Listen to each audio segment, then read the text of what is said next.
오늘은 IT 대기업 10년차 브랜드 디자이너로서 경험했던 현실적인 실무와 업무 프로세스 등을 이야기해 보려고 합니다. 취준생이나 이제 막 입사를 하신 분들에게 도움이 될 주제를 골라 정리해 보았어요. 저의 개인적인 경험이니 회사마다 다를 수 있다는 점도 잊지 말아주세요. 먼저 많이 헷갈려 하시는 UX, UI, 그리고 브랜드 디자인, 보통 BX라고 부르는 분야에 대해 간단히 말씀드려 보겠습니다. UX는 유저 익스피리언스로 사용자가 서비스를 처음 접하고 종료하기까지의 전체 경험을 설계하는 것이고, UI는 유저 인터페이스, 그러니까 눈으로 보고 손으로 조작하는 화면이나 버튼, 아이콘 등 시각적인 요소를 다룹니다. BX는 사용자가 브랜드와 상호작용하며 느끼는 종합적인 경험을 설계하는 것입니다. 조금 더 쉽게 설명하면 UX는 화면을 넘은 전체 사용 경험, UI는 눈에 보이는 화면 디자인, BX는 브랜드와의 모든 접점 경험, 이렇게 정리할 수 있겠죠. 실제로 회사에서는 UX와 UI를 따로 구분하지 않고 채용하는 경우가 많습니다. UX, UI는 어느 정도 상호작용을 하는 직군이고, 요즘은 프로덕트 디자이너로 부르면서 굳이 따로 구분하기보단 얼마나 적극적으로 대응하냐에 따라 역할의 비중이 달라지는 것 같아요. BX 디자이너의 역할은 비유를 들자면 아이돌 기획사에서 아티스트를 데뷔시키고 관리하는 거랑 비슷할 것 같습니다. 춤, 노래, 패션 스타일, 방송 출연까지 전반적으로 기획하고 관리하면서 소속 아티스트를 어떤 이미지로 대중들에게 보여줄지 고민하는 거죠. 가끔씩 UX, UI는 온라인, BX는 오프라인으로 단순히 구분을 하는 것을 보기도 하는데요. 조금 틀린 이야기라고 생각합니다. BX팀이 인볼브되어 서비스 브랜딩을 하거나 웹 디자인까지 진행할 때도 있습니다. 결국 회사가 어디에 무게를 두는지, 그리고 스타트업의 경우에는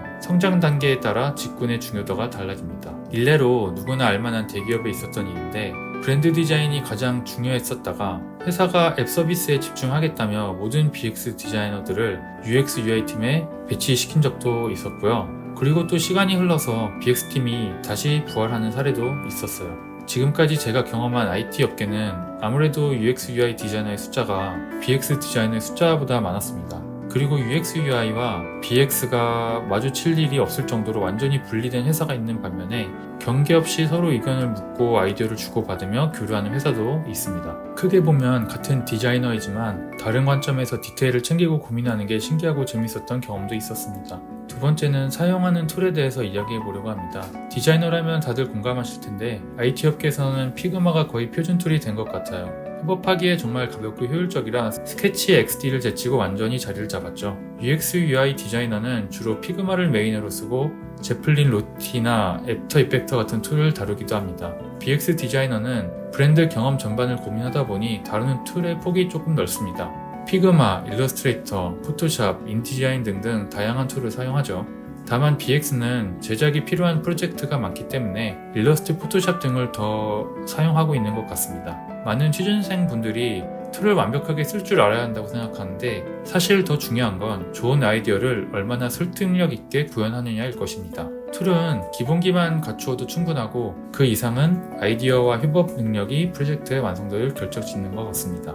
그리고 툴을 사용하는 능력은 실무에서 계속 배우게 될 테니까 걱정하지 않으셔도 됩니다. 화려한 기술이나 모든 기능을 사용할 줄 아는 기능사 마냥 상세히 다룰 필요는 전혀 없는 것 같아요. 중요한 것은 참신하면서 현실적인 아이디어일 것입니다. 세 번째는 프로세스 이야기입니다. 에이전시는 보통 기업으로부터 의뢰를 받고 프로젝트가 시작되는 구조입니다. 시장 리서치와 아이디에이션을 시작으로 시안을 디벨롭하면서 납품하는 흐름입니다. 일정이 짧을 때가 자주 있어 빠른 진행을 요할 때가 많고 디자인 외에 잡무를 맡는 경우도 많습니다. 하지만 그만큼 실력이 빨리 늘고 포트폴리오를 쌓기 좋다는 장점이 있죠. 인하우스는 조금 다릅니다. 내부 서비스 런칭이나 유지보수 과정에서 기획자가 방향을 잡으면서 디자이너가 시각화하고 퍼블리셔와 개발자가 기능을 구현해 QA를 거쳐 런칭하는 흐름이에요. 여기서 변수는 대표의 성향입니다. 디자인 그룹을 신뢰하고 맡기는 대표라면 프로젝트의 결과를 떠나서 프로젝트 진행이 수월한 편입니다. 그러나 본인의 취향을 더 믿는 대표라면 그를 설득해내거나 그가 원하는 결과물을 뽑아내야 합니다. 핵심은 에이전시든 인하우스든 디자이너가 시안을 설득해서 밀고 나가야 하는 게 같은 운명이라는 것입니다. 저도 주니어 시절엔 작업은 디자이너가 다 하고 대표는 컨펌만 한다고 조금 불만이 있었는데요. 지금 생각해보니까 대표 덕분에 일도 들어오고 회사 방향도 정해지는 거니까 어느 정도 수긍이 가게 되었습니다. 마지막으로 후배 디자이너분들께 드리고 싶은 말이 있다면 디자인을 예술로만 보지 않으면 좋겠다는 것입니다.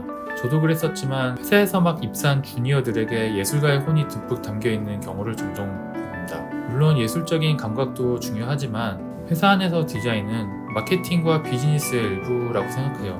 타겟을 향한 명확한 목적과 의도가 있어야 하고 결국 사용자에게 닿지 않으면 디자인은 의미가 없습니다. 주니어 시절엔 저도 왜 내 디자인을 이해 못하지? 라는 고민이 있었는데 선배가 해준 말이 있었어요. 디자인을 예술로 보지 말고 일로 대할 줄도 알아야 한다. 지금은 그 말이 정말 와닿습니다. 모르는 걸 숨기지 말고 배우려는 태도를 가지는 게 훨씬 중요하고요. 단순히 불만 때문에 퇴사를 고민하기보다는 회사가 주는 기회와 경험도 고려해 보셨으면 좋겠습니다. 물론 부당한 대우나 건강 문제, 유학 준비나 큰 뜻을 품고 다른 어떠한 준비를 한다면 퇴사를 할 수는 있겠죠. 네, 오늘은 제가 경험한 것을 바탕으로 UX, UI와 BX 디자인의 차이, 툴, 프로세스, 그리고 회사 생활의 팁까지 정리해 보았습니다. 다음 영상에는 주니어 디자이너가 어떻게 실력을 키우면 좋을지 이야기를 해볼 테니까 계속 관심 부탁드리면서 도움이 되셨다면 구독과 좋아요 부탁드리겠습니다. 감사합니다.